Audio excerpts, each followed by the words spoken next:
Hoje a gente vai falar de processos obsessivos complexos. Então, eu vou fazer uma micro recapitulação, tá bom? Para quem não acompanhou todos.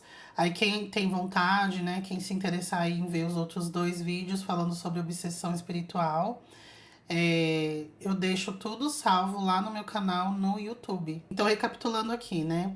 Processo obsessivo simples é aquele que é mais comum da gente cair. Então, todo mundo que já é adulto, eu não diria nem adulto, mas uma pessoa que tem, pelo, assim, até os 15 anos, a partir dos 15 anos, se você tem ali de 15 para cima, você com certeza já foi obsediado. Menos menos idade que 15 anos, pode ter acontecido, é comum, mas pode ser que você seja um espiritinho muito good vibes, né? Uma criança muito good vibes, que não tenha inimigos do passado e, não tenha, e você não tenha passado por nenhuma obsessão. Mas de 15 anos para cima, certeza absoluta que você já foi obsediado. E a maioria desses processos obsessivos, eles se encaixam no que eu classifiquei como simples, que são aqueles que são espíritos que estão em desequilíbrio, muitas vezes eles nem sabem que estão desencarnados, ou então eles estão muito perdidos ali, sabe? E aí eles acabam se encostando em algum encarnado por afinidade.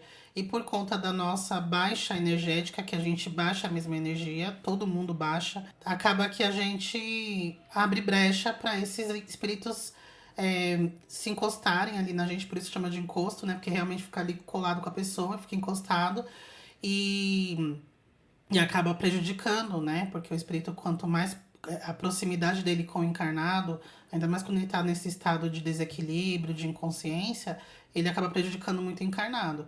Então, esse é muito simples, é muito comum da gente acabar caindo nisso, mas é fácil de resolver. É muito fácil de resolver. Basta você elevar sua frequência, né? Às vezes é só uma chateação que você teve num dia, né? Uma semana difícil, você tá com a frequência baixa, na outra semana você já consegue sacudir a poeira e tal, já perde a sintonia com o espírito, ele sai. Ele é sugado para fora da tua casa, né? Tirado para fora, para perto de você, e não é ninguém que tira, é automaticamente. E muitas vezes é o seu próprio mentor também que vai, ó, filhinho, aqui não é mais teu canto, vai embora. Porque você já não tá sintonizando com aquilo. Esses são os simples. Os intermediários, que foi o que eu falei na semana passada, eles são não tão simples, mas eles não são complexos. E geralmente foi o que eu foquei mais, né, na hora de explicar. Eles envolvem espíritos que desencarnaram, né, que quando estavam encarnados tinham vícios de diversas naturezas. E esses vícios estavam ligados com a matéria, né, de alguma forma. E aí, quando eles desencarnam, eles continuam com o vício, porque isso não some. O vício, ele mexe com a nossa mente. Então, quando a gente desencarna, a gente leva esses vícios e costumes também lá pro outro plano. Porém, esses espíritos não conseguem fazer o uso do objeto que ele tem vício sozinho. Então, ele vai e ele se encosta em alguém que tem o mesmo vício que ele, um encarnado que tem o mesmo vício que ele. Dessa forma, através do encarnado viciado, ele sacia a vontade dele. Só que ele acaba sugando toda a energia do encarnado e estimulando o encarnado a fazer cada vez mais uso daquilo, né, que é o objeto de vício. Ele é complexo de se resolver. Você só tem esse tipo de obsessor se você tem algum vício. Ele é complexo de resolver porque você precisa é, abrir mão desse vício, você precisa abandonar esse vício para que ele saia. Porque pode, esse aqui, espírito específico, ele pode ir embora, mas outro que tem o mesmo vício que você vai encostar. Então é isso que, por isso que ele é mais complexo, porque ainda depende de você. Aliás, por isso que ele é intermediário. Ele não é complexo porque depende muito de uma ação sua, mas se você conseguir mudar, você realmente perde a sintonia também com ele. Só que não é uma mudança fácil, porque você abandonar um vício é muito difícil, a depender do vício principalmente, né? Vícios tóxicos são muito difíceis das pessoas abandonar o vício, então, né? Não é só querer. Então, feita essa recapitulação. Ah, e detalhe, tá? Quando eu falo vício, é vício de tudo. Quando a gente fala de vício, a gente pensa que é só, sei lá, entorpecentes, né? Bebida, alcoólica, não sei o que. Não, é sexo, é pornografia, é comida, tá? Enfim, tem muitas, né? Tem muitos vícios e tal, então Não é... A gente tem que entender que não é só vício em cocaína e não sei o que é prejudicial, todo tipo de vício, mas lógico, né? Os tóxicos, eles acabam é, prejudicando muito a pessoa e também o espírito, porque faz ele perder total a consciência, né? Enfim, mas eu falei mais sobre isso na live passada. Como que eu classifiquei esses processos obsessivos complexos? Eu considerei todos que são mais difíceis da gente resolver sozinho. Então, assim, o simples é aquele que, pô, você ficou chateado, sacode a poeira, né? Ah, eu não. Eu briguei com uma pessoa na minha casa, eu fiz as. Então baixei minha frequência, encostou alguém também, um espírito deprimido, um espírito raivoso. Eu fiz as pazes com a pessoa, eu melhorei, perdi a sintonia com o espírito. Então, não tem porquê ele continuar aqui, ele não continua. É, então, simples, né? Essa coisa de você baixar a frequência, a gente baixa com muita, né, com muita frequência. A gente cai a nossa energia com muita frequência, mas também a gente volta, né? Então a gente sempre fica oscilando. O intermediário, ele ainda depende do encarnado, porque basta você abandonar o vício. Não é tão fácil, não é nada fácil, mas ainda tá na mão do encarnado. O complexo não. O complexo tá na mão do encarnado, mas não só. Então eu vou começar pelo realmente o que torna esses processos obsessivos mais complexos, que são questões iniciadas no passado, um passado para além dessa vida. Vamos pensar aqui no conceito, tá? Espiritualistas. Espiritualistas acreditam que nós temos várias experiências, né, experiências espirituais. Então a gente viveu muito no plano espiritual, a gente viveu muito na matéria, tivemos outras vidas, né? Então a gente fala vidas passadas, porque teve outras vidas.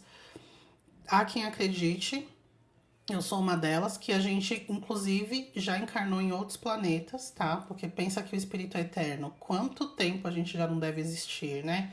Então, a gente já teve muitas experiências e durante essas experiências a gente vai deixando rastros, vai aprendendo, vai se desenvolvendo, vai crescendo, vai criando laços fraternos e vai criando laços de inimizade, vai colecionando inimigos. E quando a gente, né, assim, considerando as possibilidades infinitas do ser humano, do espírito, vamos falar assim, a gente ainda está muito no começo. Mas esse começo, ele pode já ter milhões de anos, tá? É que, por exemplo, os espíritas acreditam que o princípio espiritual é uma chamazinha. As primeiras experiências que o espírito tem de manifestação por exemplo, em mônadas. Então, são vários espíritos se manifestando juntos.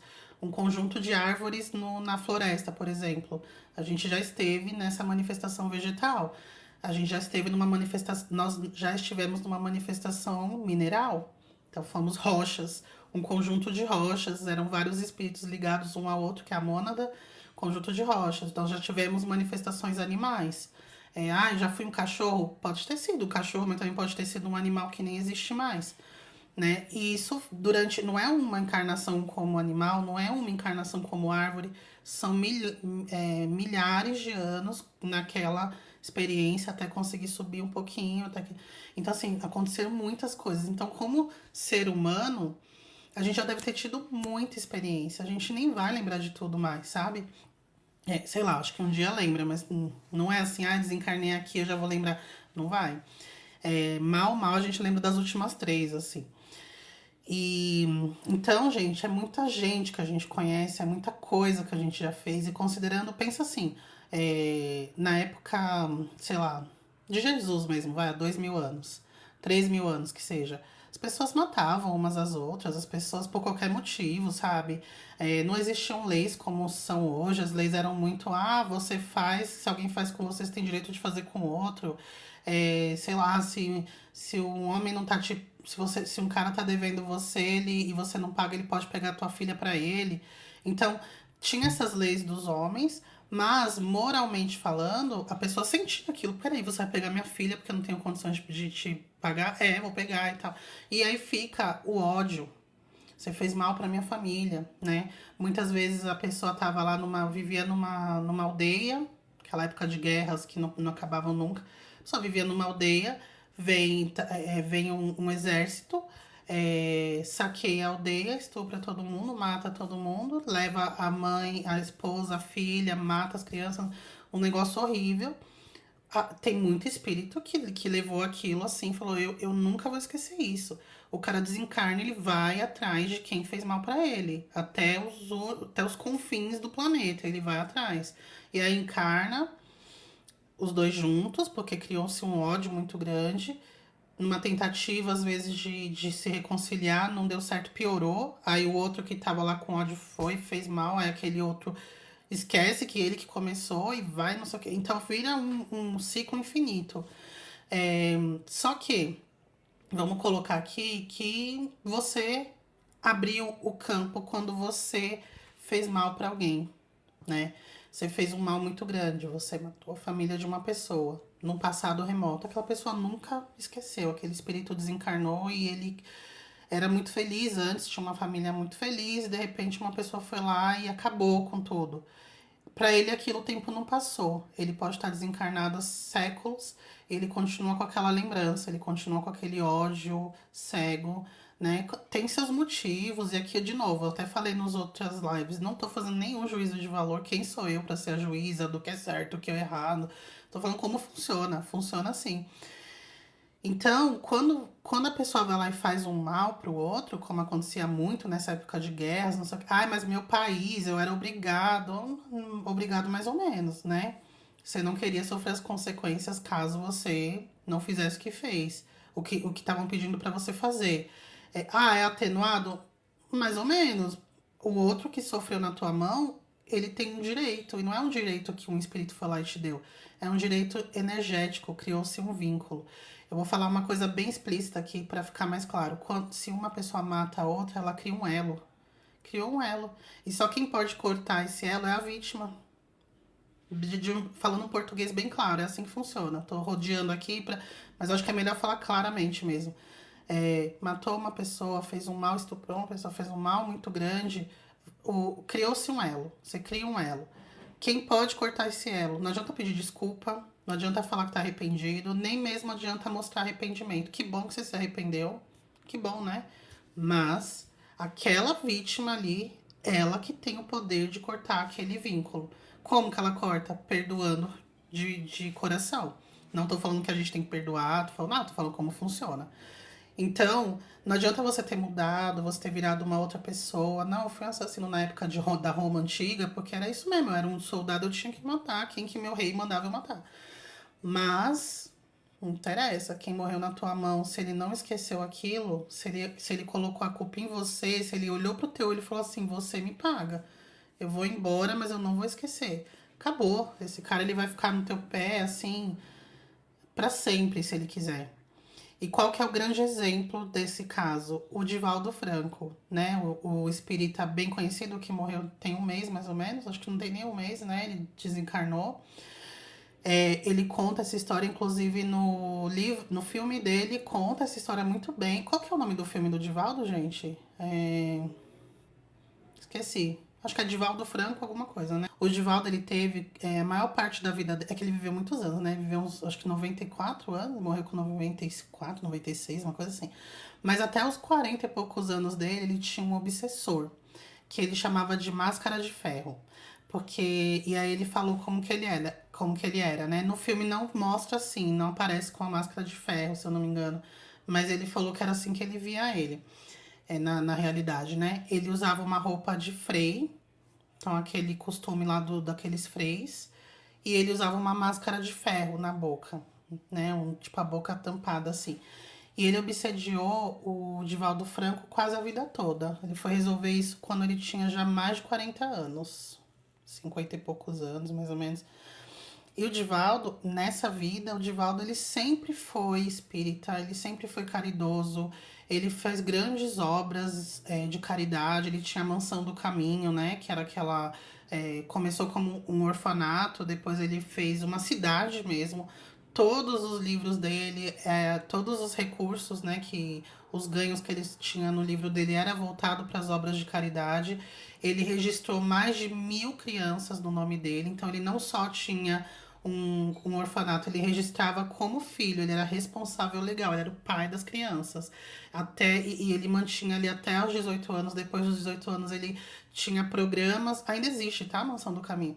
Programas para primeiro emprego, para garantir que aquele adolescente conseguiria se recolocar, não jogava na rua a se vira, igual a maioria dos orfanatos fazem. E mesmo assim ele tinha esse obsessor. Por quê, né? Falou, pô, o cara tão bom e tal, por quê?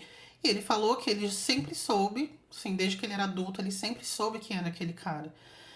E ele contou, acho que 600 anos antes dessa vida atual dele, 600 anos. Ambos eram freis numa, né, católicos. E ele era mal, né? Ele era um frei mal. E aí ele, tipo, era alguma questão assim de cargo, sabe? Porque era preferido do padre, ou então um ia subir, ia conseguir uma paróquia num lugar que todo mundo queria. E ele descobriu que aquele lá, o Máscara de Ferro, que não usava máscara ainda, ele era um que estava mais cotado para subir, é uma coisa assim, tá? Não lembro muito bem, mas era alguma coisa assim da igreja, de cargo, essas coisas. E aí ele prendeu esse cara numa masmorra e colocou uma máscara de ferro para que ele não falasse, para que ele não comesse, para que ele conseguisse beber pouca água e nisso ele ia morrer muito lentamente, né? Então ele conseguia beber água, mas ele não conseguia comer direito, ele comia migalhas, ele ficava numa masmorra e ele ficou ali até os últimos dias dele. Quando ele morreu, ele nem foi retirado, ele ficou ali, né? O corpo tal, ele foi esquecido, foi jogado ali e foi esquecido. E quem fez isso, quem mandou, né, fazer isso foi o Divaldo, 600 anos atrás.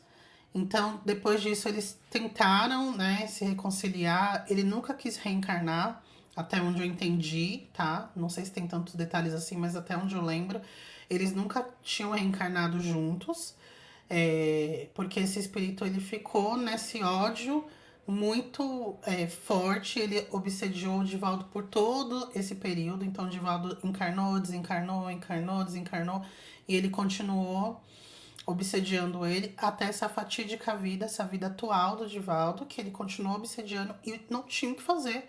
E o Divaldo falava com a mentora dele, né, que era a Joana de Ângeles, falava assim: eu ando na linha, eu faço tudo, eu faço caridade, eu tento conversar com ele, eu converso com ele conversava com ele, eu tento entender o que tá acontecendo, eu peço perdão, peço 1000 perdões, e eu não. Como que vai ser? Ela falou assim: Divaldo, é no tempo dele. Sabe, você tem que continuar vivendo uma vida de retidão, uma vida de exemplo, uma vida exemplar, para ele entender que você não é mais aquele Frei de 600 anos atrás. Ele não, até o ponto dele não te enxergar mais como aquela pessoa, porque você de fato não é mais isso, mas ele não consegue ver quem você é hoje. Ele continua vendo quem você era há 600 anos, que foi aquela pessoa horrível que torturou ele. Então, ele não podia fazer nada, ele tinha que aceitar. Passava períodos que ele ficava ignorando o espírito, ele ignorava, o espírito ficava falando, fazia, ficava pegando no pé dele, ficava. E não era só estar acompanhando, ele ficava tentando fazer mal, prejudicar, ele queria fazer com que ele fizesse coisas erradas, entendeu? Até que chegou o momento, quando ele tinha já esses 40 e poucos anos, veio uma criancinha na porta do orfanato dele, e foi uma época que ele estava passando muita necessidade, o orfanato estava precisando de doações, ele estava muito preocupado porque não estava conseguindo pagar as contas, estava preocupado em não conseguir comprar comida para as crianças, sabe? E ele ainda era pequeno, era um orfanatinho pequeno. E aí um belo dia ele abriu assim a porta da rua, era noite, e tinha uma criancinha num cesto, a criança suja, sabe? Toda bebezinho recém-nascido, com a fralda cheia, com fome e tal. E aí ele abriu lá a porta, pegou a criancinha, aí veio o Máscara de Ferro, né? Nossa, que menininha feia, você vai pegar essa menininha feia, não sei o quê. Aí ele falava assim, eu achei ela bem bonitinha, ele conversando com o obsessor. Eu achei ela muito bonitinha, ela só precisa de um banho, precisa tomar um leitinho e uma boa noite de sono.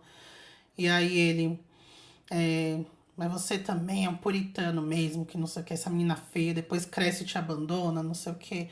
Aí ele, pois eu vou criá-la que nem uma filha, eu já amo ela.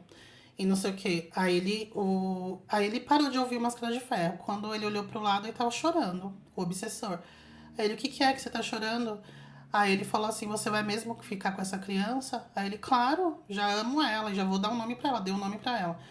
Aí ele, mesmo ela sendo feia, mesmo ela sendo mais um estorvo pra você, ele não é um estorvo, é uma bênção, tal. Aí ele falou assim, obrigada, ela é minha mãe. A mãe dele reencarnou. E a mãe dele foi abandonada e o Divaldo aceitou ficar. E ele não tinha falado nada antes, queria ver qual que era a índole do Divaldo nesse ponto, né?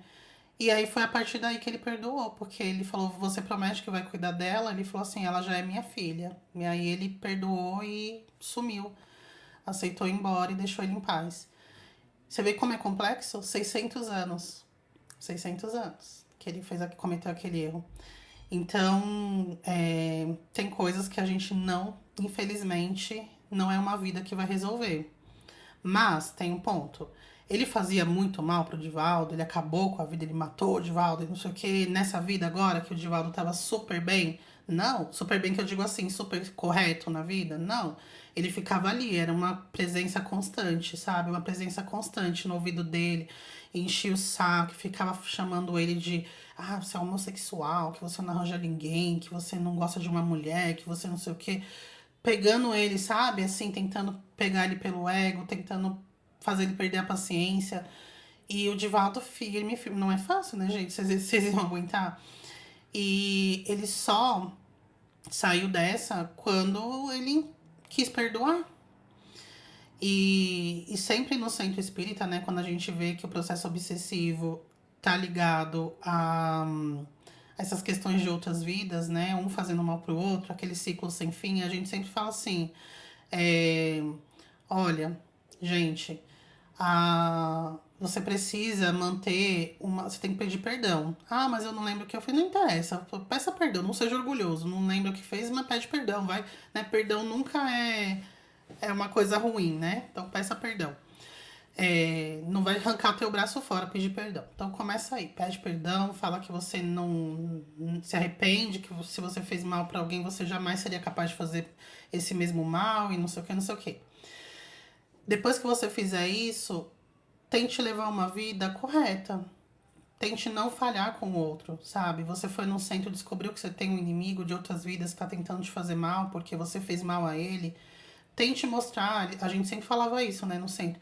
Tente mostrar que você não é mais essa pessoa. E não adianta só falar, ele não quer palavras, ele quer atitudes. Porque eles falam, gente, tá? Quando tem desobsessão, né? A pessoa vai lá no centro espírita, tá obsediada, aí faz desobsessões.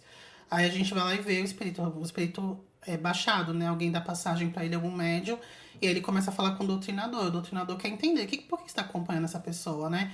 Aí ele fala, vocês não sabem quem é essa mulher é uma vigarista, essa mulher faz isso, isso e isso.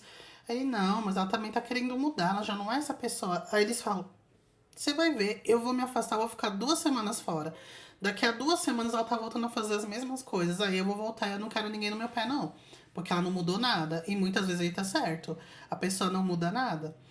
Então, assim, é preciso, nesses casos, é preciso convencer aquele espírito de que você não é mais aquela pessoa, né? De que você não é aquele ser que matou a família, que aquilo ali foi numa época que existia guerras, que ou você matava ou você morria, né? Que você se arrepende, que hoje você jamais seria capaz de tirar a vida de alguém e não sei o que, não sei o que, e mostrar com atitude de que você é uma pessoa boa, que você é uma pessoa que quando pode ajuda.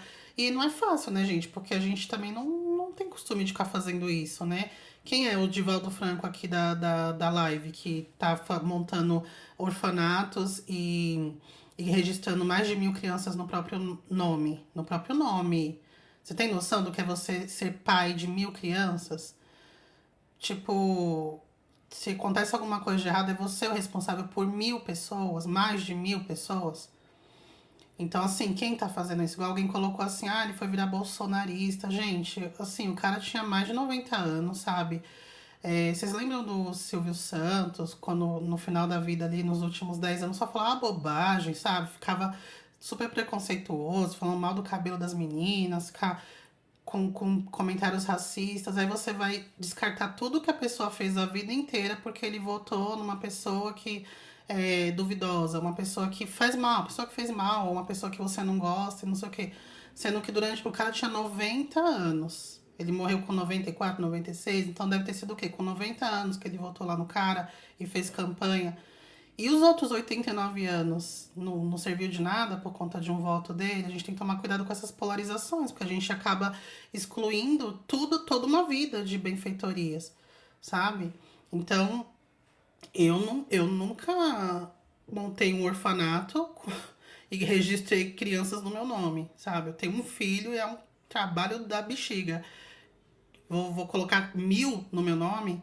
Eu não acho que eu não tenho certeza que nessa vida eu não vou ser capaz de fazer isso. Então quem sou eu pra falar, porque pra ir lá e criticar uma pessoa porque ele votou em alguém que eu não gosto, que eu não voto, que tem uma ideologia política que eu não concordo. Na prática, na vida dele de 90 e poucos anos, ele fez coisas que eu jamais seria capaz de fazer, não nessa vida. Então a gente tem que tomar cuidado, né, com esses julgamentos rasos. Ninguém é 100% bom e ninguém é 100% mal.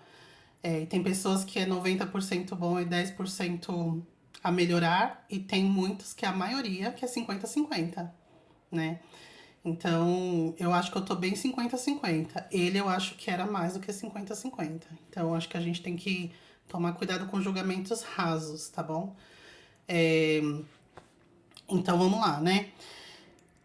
Então, essa coisa dos inimigos que a gente tem em outras vidas, ele é o que torna mais complexo, porque não depende somente e você ser uma pessoa correta, boa e, enfim, correta e boa e totalmente diferente de quem você foi lá atrás, não garante que aquele espírito vai te perdoar, que vocês vão quebrar aquele vínculo.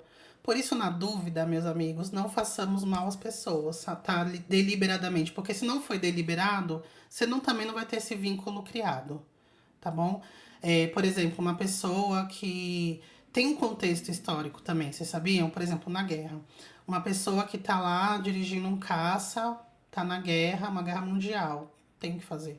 Você tá dirigindo um caça, pilotando um caça e você joga uma bomba numa cidade. Existe um karma coletivo. Aí é um karma daquela nação, entende? Quem vai pagar individualmente é quem deu as ordens. E aí vai vendo ali as hierarquias de poder mesmo. O presidente, o general, não, o presidente, aí vem o general, aí vem não sei quem, aí vem o comandante, vem não sei o quê. O soldado que soltou a bomba lá no caça é o, sabe? Só que às vezes a culpa que ele sente depois é tão grande que isso faz com que ele também fique preso àquela culpa por muito tempo e pague muito, assim, fique mesmo numa situação deplorável por conta da própria culpa que ele sente. Mas não gerou-se elo e vínculo de ódio com ninguém específico. Vocês entendem? Não foi deliberado, ele não foi ali deliberadamente matar as pessoas, diferente do político que foi lá e deu a ordem, foi lá e iniciou a guerra, que poderia ter dado, sabe, o cara poderia ter resolvido de outra forma, poderia ter evitado e não evitou, pelo contrário, ele instigou, ele que autorizou, ele que mandou fazer, ele sim tem ele paga individualmente, né?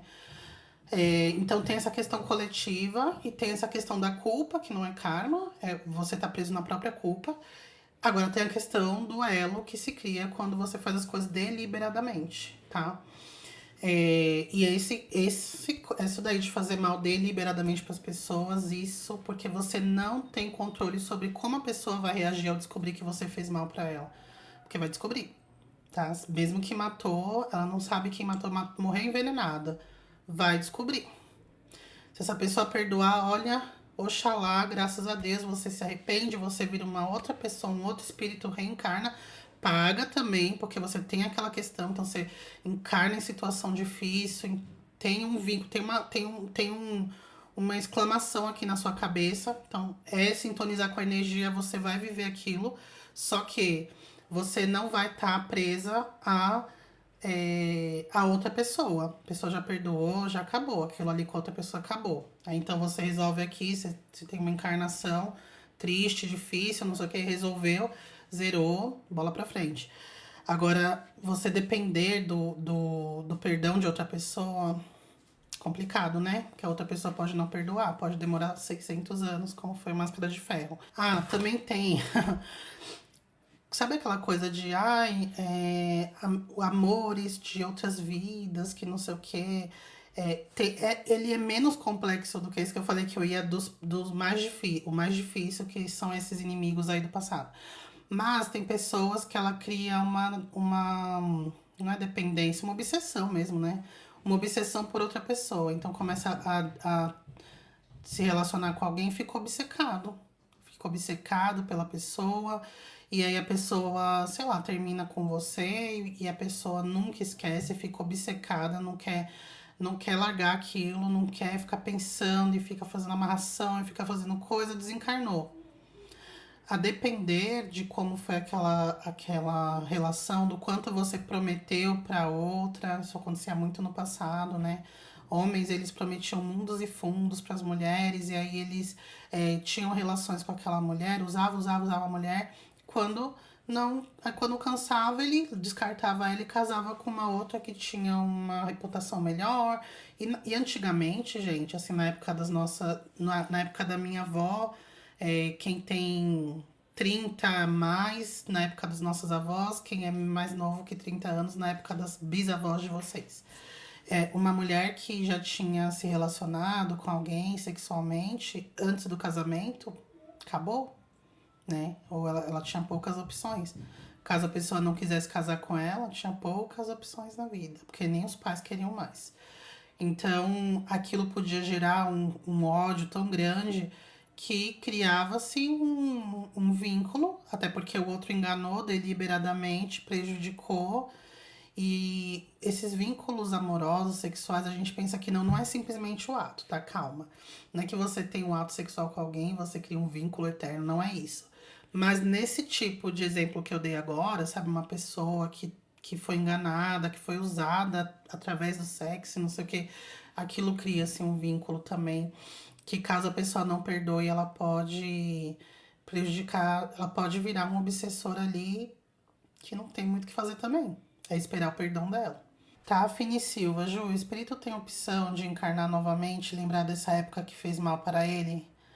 Olha, alguns espíritos, algumas pessoas encarnam e acabam lembrando da sua vida, né? Tem umas crianças aí que falam tudinho da vida e tal, mas eu vejo como se fosse uma falha na Matrix, sabe? Porque o normal é não lembrar.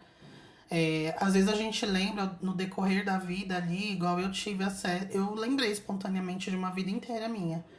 E aí eu fiquei tão impressionada que eu não acreditei muito, sabe? Na minha própria experiência, assim. Tava dormindo, eu tive durante uma semana inteira vários sonhos de continuação. Então, o primeiro sonho foi o começo, na noite seguinte eu continuei, na outra eu continuei. Foi, não lembro exatamente quantos dias, mas eu lembro que foi assim, talvez 4 ou 5 dias. Tipo uma semana.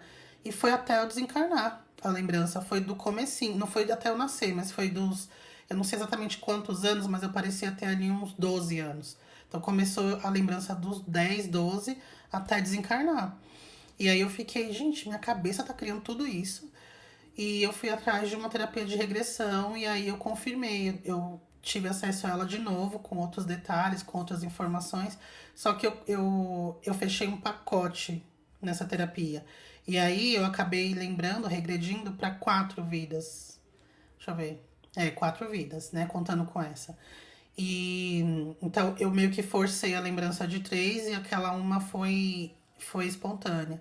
Eu já tinha lembrado de uma outra quando eu era adolescente, que aí eu fui no centro espírita que meus pais trabalhavam, eles confirmaram que foi uma vida mesmo, que envolvia a minha família toda. Então a gente entendeu ali mais ou menos, né, da onde vinha nosso vínculo.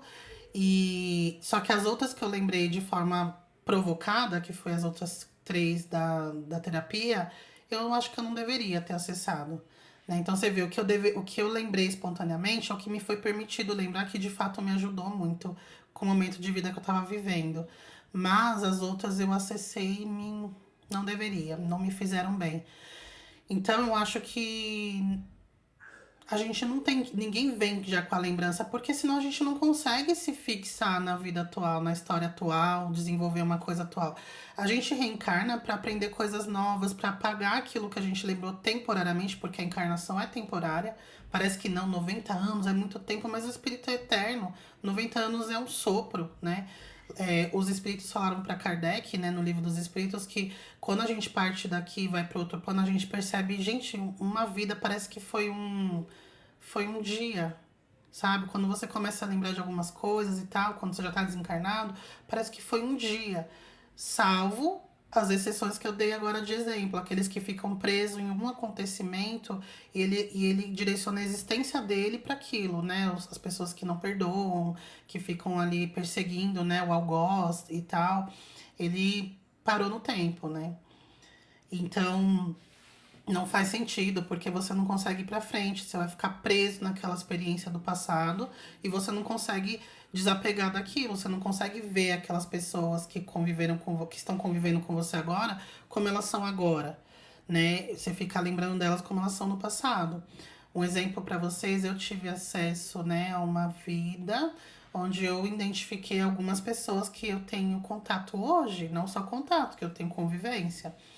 E no começo foi estranho, só que eu acho, essa daí em específico foi a que eu lembrei espontâneo.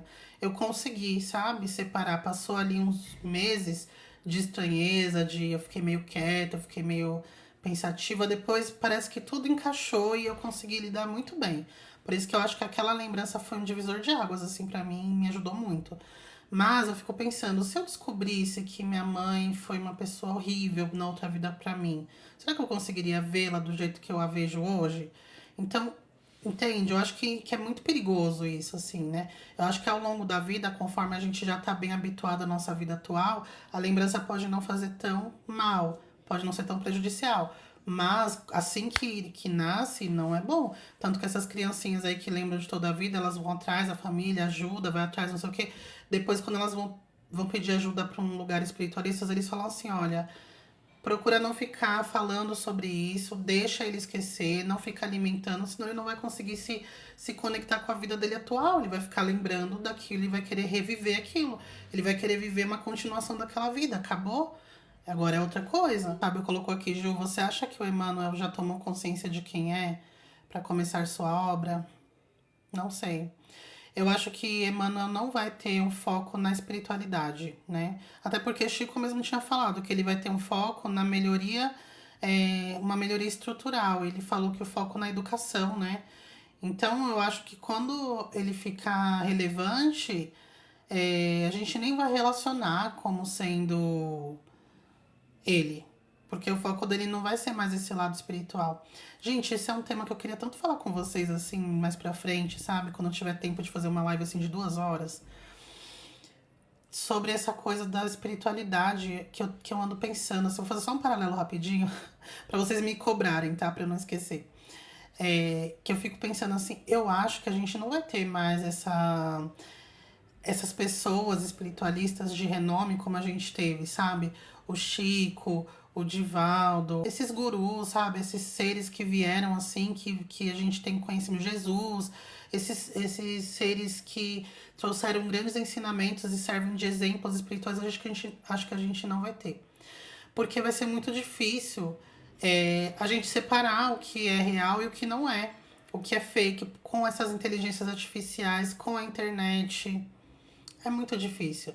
Inclusive, tem pessoas que a gente sabe que são muito bem vistas espiritualmente, né? Eu acho que não é todo mundo que sabe. Mas a pessoa ela já foi desmascarada, que ela faz psicografias e ela pesquisa a vida toda da pessoa desencarnada antes de ler a carta que ela recebeu, a mensagem que ela recebeu. E aí, quando vão pesquisar, absolutamente tudo que ela falou na carta estava na internet. Tudo, não teve nada que não tava. Mesmo a família falando assim, não, isso aqui só eu sabia. As pessoas que estão investigando descobriram sim, que nem a família sabia que estava na internet, mas estava na internet aquela informação. Então fica muito difícil hoje em dia você acreditar quem tá falando a verdade com essa questão de comunicação com os espíritos, né? Quem tá falando a verdade e quem não tá. Tem um menino aí que apareceu, nem me pergunte o nome que eu não lembro mesmo, né? Nem que eu não quero falar, eu não lembro o nome dele. E as pessoas falando, ah, eu acho que ele é o Emmanuel. E ele só fica assim. Gente, tipo, ele não é, ele sabe que ele não é, ele nem tem idade pra ser, ele é mais velho. Não, ele é mais novo, né? Quando o Chico falou que o Emmanuel nasceu, o Emmanuel já deveria ter 20 e poucos anos, mais ou menos agora, se eu não me engano. E o menino tinha 15, 16, uma coisa assim, não é. Só que ele também fica. Nossa, tá me dando alergia. Mas ele também não ficava. Ele não negava, ficava assim, ai, gente, para com isso. Ah, gente, sabe? A pessoa fica atrás de like, sabe? A pessoa quer ego, quer aplausos, quer fãs, quer. Aí é foda, né? Então eu acho que não vai ter mais, porque a pessoa não vai ter credibilidade. Então a pessoa vai trabalhar nos bastidores. Eu acho que esses grandes espíritos missionários, eles não vão ter mais uma missão espiritual. A informação já tá aí. O que a gente precisa saber mais? Tem muita coisa pra gente aprender, mas a gente ainda não aprendeu o básico. Quando a gente aprendeu o que já existe aqui disponível, aí sim vem ET, aí vem não sei o quê. Mas enquanto a gente não aprende o básico, que é não ter guerra, não matar o próximo, ajudar os outros, parar de querer acumular riqueza enquanto tem um montão de gente passando fome, em pleno século XXI, sabe? Um planeta completamente já tecnológico, não tinha que ninguém tá morrendo de fome. É inadmissível a gente pensar que tem pessoas que morrem porque não conseguem comida para comer. Inadmissível, porque o que não falta é comida nesse planeta. Se tem alguém morrendo de fome, a gente tá falhando como sociedade, de frio, né? E, e a gente tá querendo contato com ET, sabe? Então, assim, não tem por que mais vir missionários falando de espiritualidade. Já tá toda a informação aqui difundida para o mundo inteiro. Com a internet, todo mundo tem acesso. Então, acho que esses missionários, quando eles reencarnarem, não vai ser mais comissões espirituais. Vai ser comissões, assim, de evolução mesmo do ser humano, no sentido educação, sabe? Civilidade, fraternidade, vai ser muito mais focado nisso, né? Eu acho. Mas a gente conversa sobre isso outro dia. Gabriela, Ju, fala sobre pessoas que não gostam desse mundo, não gostam de estar aqui, não querem nada daqui. Eu sinto dó, porque se você tá aqui é porque você tinha que estar aqui. Tem coisas para você aprender aqui. Você tá se afinizando com esse planeta e para o seu desenvolvimento espiritual, você precisa estar aqui. Então, quanto mais resistente a isso você ficar, pior vai ser, porque você não vai demorar mais ainda para sair daqui. Essa coisa de, eu não sou desse planeta, ninguém é. Ninguém é desse planeta. A gente tem que estar. O desapego, gente, ele implica em você não ficar resistente à sua realidade atual também. Então, entender por que você não tá aqui, porque ninguém me entende, que não sei o quê. Às vezes a gente também tem dificuldade de entender o outro, sabe? As pessoas não entendem a gente, mas a gente também não tá também tão disposto a entender o outro, né? E muitas vezes a gente tem que fazer o que precisa ser feito, não só o que a gente quer fazer, só o que a gente gosta, só o que é divertido. Ou então, enfim, é muito complexo essa coisa de tem que entender por que você não se encaixa. Você está buscando aceitação em que tipo de grupo? Eu tenho uma amiga muito querida que, ela vive falando que não consegue se conectar com pessoas, que os amigos dela já estão em outro momento de vida e tem pouca conexão, que ela queria estar num relacionamento que ela nunca namorou, ela tem 30 e poucos anos, e que todo mundo que ela conhece acaba não indo pra frente, e que no trabalho ela não consegue se conectar com ninguém. Obrigada, Gil. E aí eu falo pra ela, amiga, quais os locais que você tá buscando conexão? Eu falo isso mais pra provocar o pensamento nela, porque eu sei quais locais ela está. Eu conheço a minha amiga. E, assim, são locais que não tem absolutamente nada a ver com ela, sabe? Nada a ver com ela. Ela fica buscando pessoas padrõezinhas, pessoas não sei o que. Ela não é essa pessoa padrãozinha, ela não é essa pessoa. Enfim, não vou entrar aqui, né, em tantos detalhes, mas sabe essa historinha da Bela recatada e do lar, que tem o marido varão, que é a mocinha, não sei o que. Ela tenta se encaixar nesse perfil e ela não é esse perfil. Ela já tem 30 e poucos anos, ela é uma mulher independente, ela é trabalhadora, ela tem 2 faculdades. Ela não é o perfil para esses caras do agro que ela fica buscando em festas de boiadeiro lá de Goiás, não sei o que. Que ela tá, todas as férias ela tá lá enfiada em Goiás, na festa de boiadeiro, de não sei lá que é boiadeiro, não sei o que, do rodeio de Goiás. Goiânia, sei lá, e fala, amiga, o que você tá cheirando nesses locais? Aí ela reclama que os caras só querem as loirinhas, não sei o quê. Por que você tá atrás desses homens que não te quer, gente? Mas todo homem é assim. Não é, não. Eu não ando nesse meio. Não é, não. Então a gente tem que ver onde que a gente tá também buscando pessoas, tentando se encaixar. Às vezes a gente é um triângulo e tá tentando se encaixar, sabe, num círculo. Não vai encaixar. Só que a gente é tão teimoso que não quer se ver triângulo. Entende? Então a gente tem que começar também a fazer uma autocrítica para entender. Não é que o mundo inteiro tá errado, só eu que tô certo não me encaixo no mundo, né? Só eu que, eu não vejo, eu não consigo, esse mundo é horrível, eu não sou daqui, eu sou um ser de arcturiana e começa a viajar demais nas ideias. Começa, sabe, não sei o que. Não é por aí, gente, não é por aí. Senão a gente começa a descolar da realidade e não fica legal. Tá? Então a gente tem que começar a pensar o quanto a gente está sendo resistente à vida real. A vida real não é fácil, né? A vida adulta não é nada fácil. A vida adolescente já não é fácil. A vida adulta é mais difícil ainda. Se a gente ficar resistente às coisas, não tô falando que tem que seguir regras, seguir padrões sociais, não é isso. Mas é encarar que tem coisas que não tem como fazer, não tem que fazer. E começar a ver, prestar atenção nos próprios comportamentos. Então, eu falei dos amores de outras vidas, né? Que tem essas. Eu acho que eu já falei, né? Das pessoas que prometem mundos e fundos, que juram fidelidade. É muito perigoso essa coisa de ficar fazendo pacto com parceirinho, fazer um pacto de sangue com parceiro e com não sei o quê. Cuidado, porque isso daí às vezes se leva para outras vidas e aí gera vários problemas, tá? Às vezes o outro fica perturbado, lá tem um pacto de que amor jura de amor eterno. Não, vamos fazer um pacto de sangue, de juras de amor eterno. O homem lá desencarna, sofre um acidente e desencarna. Ele pode ficar ali achando que sim, que é o teu marido eterno, ficar lá com você. E você tem 25 anos, acabou a vida. O cara vai ficar te atrapalhando, vai ficar influenciando suas relações. Só que não é tão difícil resolver, porque não é porque você jurou que criou-se um vínculo indestrutível, não é isso. Você entendendo o que está acontecendo, você pode sim procurar ajuda para esse espírito, né? Procurar ajuda espiritual. Não é tão difícil resolver isso. É mais fácil do que essa questão de inimigos mortais e tal. Mas não é tão difícil, mas não é fácil não, tá? Tipo, você tem que convencer também esse marido a deixar a casa dele. Porque você também criou aquela besteira, aquele não sei o que, de pacto de sangue, de não sei o que. Gente, tá amando alguém, só ame a pessoa, sabe? Viva o presente, viva intensamente, trate a pessoa muito bem. Aproveite aquele amor, não fique inventando besteira de, fura o dedo, faz o sangue, coloca o sangue no pescoço, tatua o nome na testa. Pra que isso, gente? Sabe, quer demonstrar amor, trate a pessoa muito bem todos os dias, trate que nem um rei, trate que nem uma rainha, todos os dias, tem um amor incrível, de respeito, sabe, de consideração. Enfim, faça com que a pessoa se sinta amada nas suas atitudes do dia a dia, como que você trata ela. O melhor jeito de você se sentir amada é você se sentir bem tratada, sabe? Eu meço amor pelo jeito que a pessoa me trata, pelo jeito que eu trato a pessoa. Não é por ter tatuado meu nome na testa. Isso é desequilíbrio, né? Então a gente tem que viver o amor vivo, esse amor. Não fique inventando a roda. Isso pode gerar problemas totalmente desnecessários e que podem ser difíceis de resolver, sabe? E aí, o penúltimo, tem um último aqui que é mais ou menos, mas eu vou falar isso aqui que também é bem importante: pactos. Muitas vezes a gente faz pactos, não só em outras vidas, mas também no plano espiritual.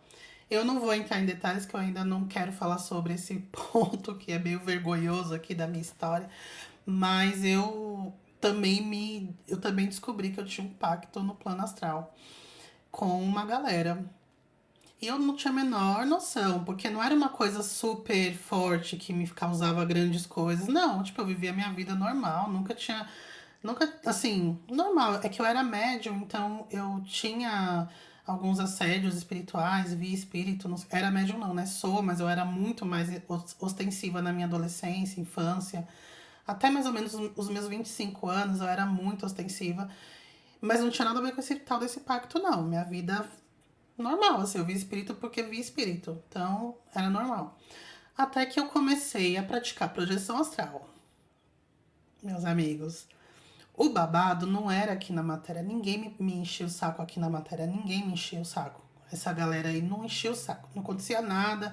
Ninguém me influenciava em nada aqui. O negócio era quando saia do corpo. Eu comecei a lembrar, foi mais ou menos assim, quando meu filho nasceu, eu me desliguei do mundo, assim, eu fiquei muito focada naquilo, focada naquela minha nova vida, né? Naquilo que eu falo, né, meu filho, tá? Focada na minha vida nova. Então foi bem na pandemia. Então, assim, não podia sair, eu não tava trabalhando, eu saí do serviço e eu ficava com meu bebê o dia inteiro, meu marido trabalhando, e eu ficava ali totalmente imersa naquele meu mundinho, né? E eu tava gostando, assim, pela primeira vez, desde os meus 16 anos, eu não estava trabalhando e eu tava, sabe, ali vivendo minhas coisas, eu estudava muito, eu ouvia músicas, eu consegui me desconectar da loucura do dia a dia, do trabalho, de trânsito, eu saía muito antes de ter filho, a gente saía demais. Toda semana, pelo menos 2 vezes na semana, viajava muito. Eu cortei tudo isso. E aí a mente esvaziou. E aí foi quando eu comecei a lembrar de todos os meus sonhos. Foi quando eu tive a lembrança da vida que eu contei pra vocês, a lembrança espontânea. Foi quando eu fiz o tratamento lá da terapia de regressão. Foi tudo nessa época. A minha mente esvaziou total. Eu comecei a ter muito mais acesso às coisas. A minha mediunidade estava bem forte, mas eu comecei a ver muita coisa bacana. Muita coisa boa mesmo. Por isso que a meditação é muito boa, né, pra quem consegue fazer, porque faz a gente esvaziar a mente, sabe? E aí eu comecei a lembrar de todos os meus sonhos. Todas as experiências que eu tinha, era um babado pior que o outro. Gente, eu não entendi. Eu falava, gente, eu estou, assim, desde que eu nasci, eu acho que eu tô, sei lá, desde que eu fiquei adulta, eu tô mais certinha com as minhas prestações, tudo em dia. Sei lá, em 20 anos eu tô super certinha aqui. Por que que eu tô tendo esses sonhos cabulosos? Tipo, experiência no astral cabulosa, indo pra locais tenebrosos, andando com uma galera pesada, assim, o que que eu tô fazendo com esse povo? Quando eu não tava, tipo, fazendo uns trabalhos pesados, quebrando pedra, nos lugares horrorosos, eu me via lá quebrando pedra e tinha umas pessoas, vai, não sei o que, daqui a pouco amanhece, você tem que terminar. O que que eu tô fazendo? Quebrando pedra no umbral, não entendia nada. E aí aquilo tava me agoniando, comecei a ficar muito agoniada, até que eu assisti uma live muito aleatória. Eu nem acompanho mais ela, mas na época eu acompanhava muito. Mônica de Medeiros, conhecem? A doutora Mônica de Medeiros é uma médium. Ela ficou bem conhecida na época da pandemia. E aí eu comecei a acompanhar, tava acompanhando ela e tal. E aí um belo dia ela falou, assistindo lá, tava lá incorporada com o espírito lá, o Exu dela, né? E aí ele falou sobre pactos. E aí eu, que interessante, vamos lá, vamos ouvir essa live. E aí, gente, eu senti uma conexão muito grande com o que ela tava falando, né? Ah, acontece isso, você sente isso, você sente aquilo, não sei o quê. Aí eu, nossa, né, que coisa, mas eu nem relacionei. Até que ele falou assim, né? O Exu falou assim: olha, vou fazer um exercício pra vocês de quebra de pacto. E aí vocês façam, mesmo que você não tenha certeza, faça. Ele foi lá e passou o exercício, a coisa mais simples do mundo, eu nem lembro muito bem. Simples, umas palavras que você fala lá antes de dormir. Eu não lembro se é um dia só, se são 7 dias, 21 dias, eu não lembro. Faz muito, muito tempo, né? Já tem 5 anos, né? Mas eu fiz. Gente, a partir daquela noite eu comecei a sofrer uns ataques muito pesado, de uns caras encapuzados. Toda noite, toda noite. Aí eu comecei a ter paralisia do sono, né? Então eu acordava, eu não conseguia me mexer, e eu via aqueles caras dentro do meu quarto. Foi um terror.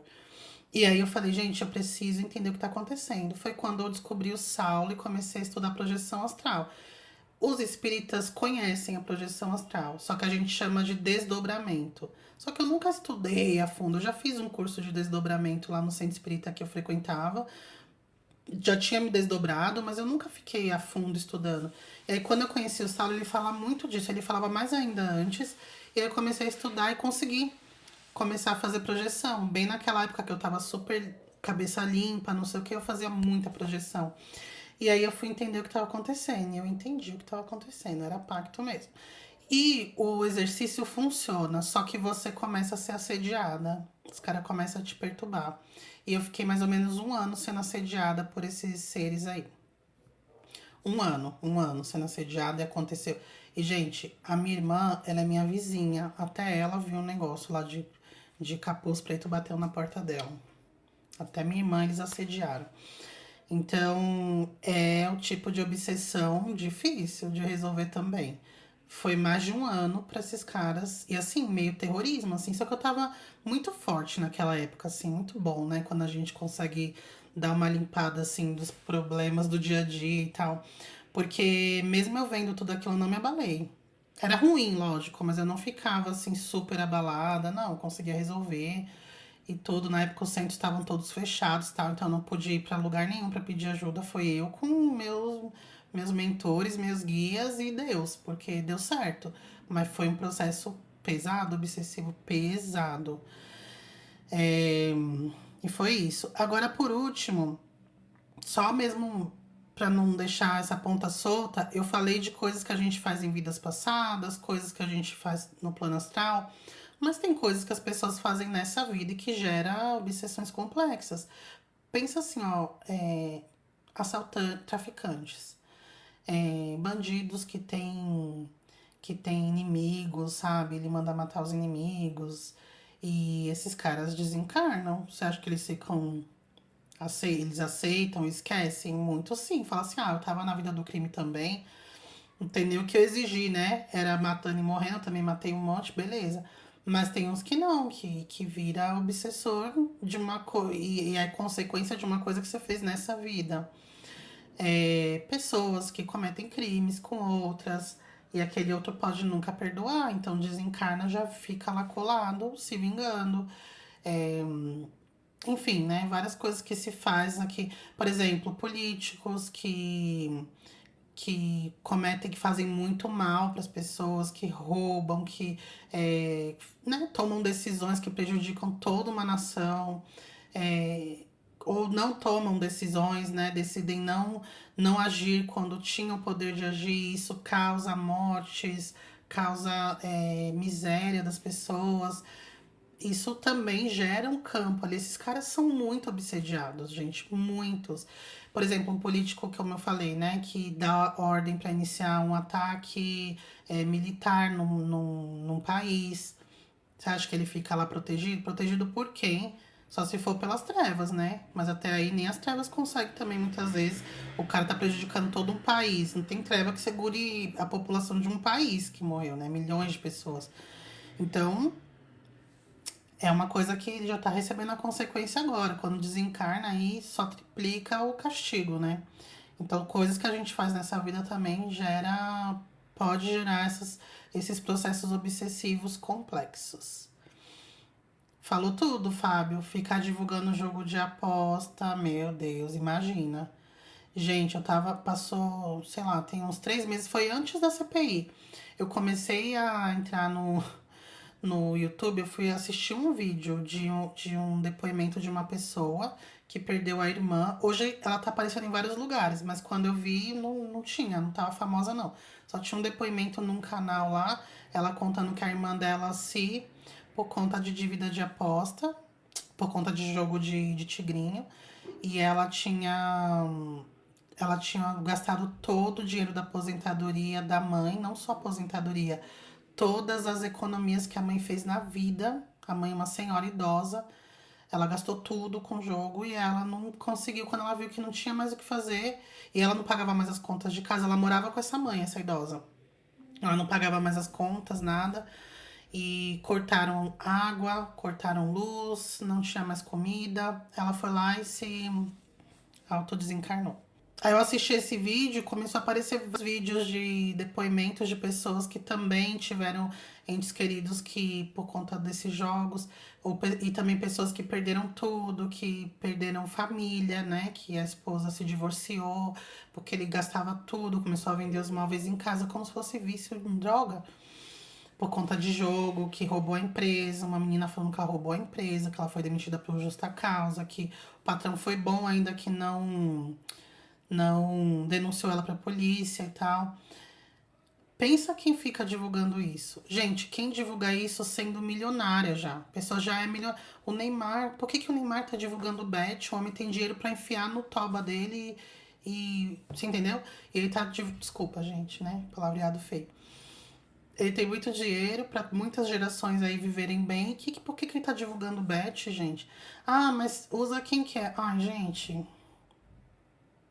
Né? Eu não vou nem entrar aqui nessa conversa, porque eu sei que sempre vai ter um que fala: Ai, mas joga quem quer. Ele tá de... Se tivessem te oferecendo 30 milhões pra jogar, você não jogaria? Ninguém ia me oferecer 30 milhões pra jogar.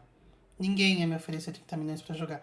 Porque eu não tenho seguidores. Quem recebe ofertas milionárias são pessoas que já têm milhões na conta e milhões nos números aqui das redes sociais. Ou seja, são pessoas que não precisam daquilo. Quem precisa, quem tá passando fome, ninguém vai oferecer pra divulgar, ninguém vai oferecer nem 10 reais pra você divulgar tigrinho. Eu já recebi umas 4, 5 propostas de divulgação. Mas era tipo 5, 6 mil reais por mês pra fazer uma série de divulgações. Não vou fazer isso, só não vou fazer. Então, assim, o máximo que me ofereceram foi 5, 6 mil reais por mês. E eu nem respondi, eles já colocam lá na oferta. Então, quem é pequeno não estão oferecendo nada, tá? Nada. Quem tá recebendo milhões são pessoas que já têm muitos milhões na conta. Não tô nem falando só de números aqui, na conta. São pessoas que têm muita grana. Estão aceitando porque é meu caráter. Não tem como. Sabe uma... Se vocês não acharem esse negócio da Mônica de Medeiros, a corrente do Arcanjo Miguel quebra pacto. Quebra pacto. E muita gente fala assim que, nossa, quando eu faço a corrente acontece um monte de coisa ruim. Acontece mesmo. Quando eu fiz a corrente a última vez, eu bati o carro, quase fui de arrasta. Um caminhão bateu em mim. Caminhão, eu tava lá paradinha no farol. O caminhão veio, pá! O carro girou. Quase deu PT no carro. As duas portas do meu lado. Eu tava dirigindo, não foi a do carona, não. Foi as portas do motorista do meu lado, né? A porta do motorista e o de trás, mas do meu lado aqui esquerdo, afundou, quebrou, quase que coisou o eixo do carro, sabe? Entortou o eixo, se entorta o eixo é PT, né? Mas não entortou assim, deu pra desentortar, né? Até hoje dá problema aquela porta. Mas quase que eu fui de arrasta durante os 21 dias. Eu era a primeira que falava que exagero, não sei o que. Foi. E o que acontece? Porque quando você. A oração, se você pega o texto para ler lá, você vai ver que ela fala muito de quebra de pactos. E foi o que eu passei não só na oração. Quando eu fiz esse exercício do Exu lá da Mônica, eu comecei a ser muito assediada. Foi 1 ano de assédio. Gente, é um negócio horrível. Assim, os caras de capuz. Assim, eu sempre falo, se tem um estigma bem caricato, mas que é mesmo, são os magos trevosos. Eles usam capa preta e capuz preto. E você não vê a cara, você só vê lá as mãozinhas deles. Eles realmente têm esse negócio. Não são todos, mas eles andam assim sim. E andam em bando. E fica falando uns negócios estranhos que você não entende. Eu imagino que é latim, né? Fica, tipo, cantando, falando uns negócios estranhos. Nossa, 1 ano. 1 ano. Então, por isso que a oração do Arcanjo Miguel, essa corrente é muito forte, acontecem coisas ruins, porque eu acredito, né, que o princípio é o mesmo. Você começa a ser muito assediada. Você tá ali tentando quebrar um negócio e começa a ser muito assediada. Precisa manter a constância e confiar no processo. Mas coisas acontecem. Já vi pessoas dizendo que a corrente do Arcanjo Miguel quebra tudo, inclusive ligações com guias. Tem gente que faz a corrente de São Miguel e aí faz uma outra oração mais leve na sequência, de proteção. Pode ser uma estratégia. Mas eu acho que não, sabia? Porque quando você lê o texto, ela fala que você está ligada a grandes correntes, assim, corrente de Ramatiz, do sétimo raio violeta, um negócio assim, esqueci já. Então você quebra os pactos, mas você se vincula com egrégoras muito altas. Então acho que isso daí. A Bárbara, e depois que passou os 21 dias de oração, as coisas mudaram, melhorou? Sim, mas não foi automático, foi aos poucos. Aos pouquinhos as coisas foram melhorando, sim. Principalmente no que tava ruim, né? Óbvio, né? O que tava bom ficou bom, mas o que não tava tão bom, que era tem um ponto específico aí da minha vida, ficou muito melhor. Começou, sabe? Quando acabou a corrente, começou a melhorar aos pouquinhos.